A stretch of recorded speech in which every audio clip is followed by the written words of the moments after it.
meron tong tinatawag daw na UFL. I didn't grow a lisp over the holidays, but hi to Coco. Siya yung nagpauso nung UFL net. Oo nga eh. Okay, UFL. Ano ba to? UFL Youth League. Ayan. Andito ngayon itong mga to. Kayo nga magpaliwanag. So, tinuturo youth? Hindi, kayo magpaliwanag kasi kayo nandun sa first and second division. Ikaw yung tinuturo niya eh. Saka ganun sa'yo. Anyway. Anong nalalaman nyo dyan sa Youth League na yan? Alam mo, amigo, sabayan mo na lang ako. Okay, una ako. Currently, ang setup kasi for the UFL is there's the first division and then the second division. Now they want to incorporate also a youth system or a youth because we're talking about clubs there. Football clubs are in there's a youth a grassroots program, may youth system that goes to the second division, the first division, and other countries pa nga, they go as low as the fifth pa nga. Diba? And then I think the lacking na lang dito yung veterans division. Diba? Meron na WFL. Ako na no. Hindi na ako dun. Anyway. Hindi, kailangan naman lang, hindi po tayo doon naglalaro. Baka ito ang madrop, ha? Bumita ako kasi. FTW to be drawn. Well, to be fair, it was his own fault this time. Anyway. Kinakalabit ako, kinakabahan. Look at the fear in his eyes. Punta tayo sa ano. Okay, anyway. Punta tayo sa... So may system na ngayon, youth system wherein yari ka sa hindi ko mabanag, so Phil Conley. I'm gonna talk to you. Anyway. Uy, first division. Oo nga. Oh, go ahead. Anyway, so may after the first division, the second division, and then they have the under 19, under 17, under 15, 13, 11, and 9. I don't know kung may 7 pa, hindi ko na po alam kung anong size ng field. So I think it's mas maliliit yung under 9, di ba? So most of the teams, if not all, have specific teams that are going to compete to the specific age groups. Yep.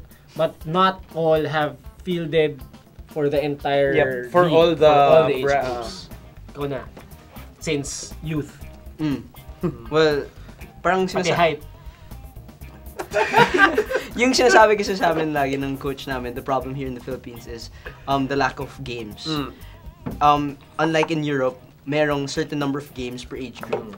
So maganda na, because before, we only have what? Ateneo Football Center and MFS. Yan yung dalawang pinaka... May Xavier naman nung usapon. Xavier Football School. Kaya yung mga pinaka popular noon. But now that we have the Kaya Youth, the Loyola Youth, Global Youth, all those clubs that are having youth teams, now each age groups have parang natakal nila yung goal na ng number of games na nalalaroan nila. So sobrang important doon for the development of players for the grassroots programs. Green Archers United, alam ko nagpa-try. Ayun, pati Green Archers din. Yeah. Ang alam ko kasi may it's not, I don't know if it's a ruling, but the good thing about it is for those who are competing in the youth league, I think may certain number of players that can still compete sa second division or even first. I'm not sure. Pero may call up eh. But the problem is, I think if the games are back to back, hindi sila pwede maglaro for the higher division. For the senior. Hindi, yun yung alam ko.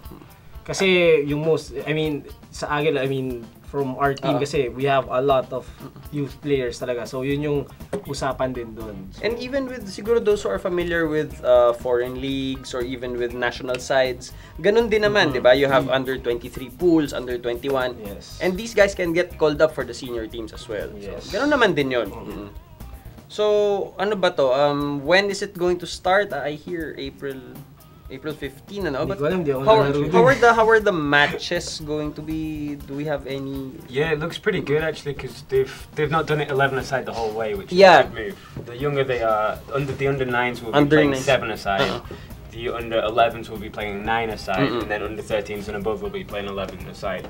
So it's good that they've graded it. It's really nice to see that they're starting to organise the youth games, the youth leagues, and that's really going to help the grassroots football. You've got all these kids wanting to learn how to play football.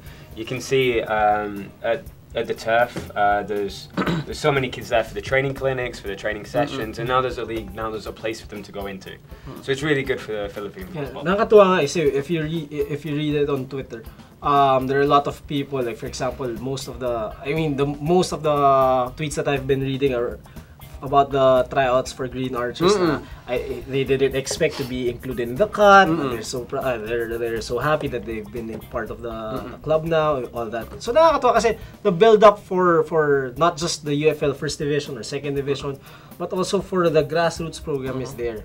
So technically, even for the national side, meron na silang pool kaagad eh. May league na tingnan. Okay, which players do I need to fill for example, SEA Games under 23s.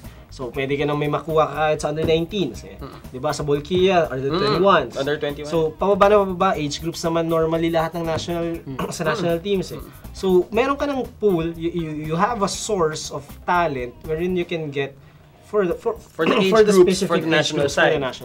Correct. And these are really talents that are across the nation. Kasi ang dami nagpapatrials. I mean, some teams have opted to have their own. Some teams opted to tie up with a certain training center or a training school, diba? So maraming approaches, but the overall result is more games, as Miko mentioned, and more exposure to the younger ones, and for the national team, a bigger or a deeper pool for development of players. So it's important, especially yung talent nga sabi natin dyan sa 2 points that you guys have raised importantly, di ba? Yung grassroots at saka yung across all age bracket. So, well, this is going to start down April the 15th. So, well, we'll try to look into that also. We'll look into the matches of the Youth League of the UFL. So, well, for more updates, please do follow us at FTW Sports.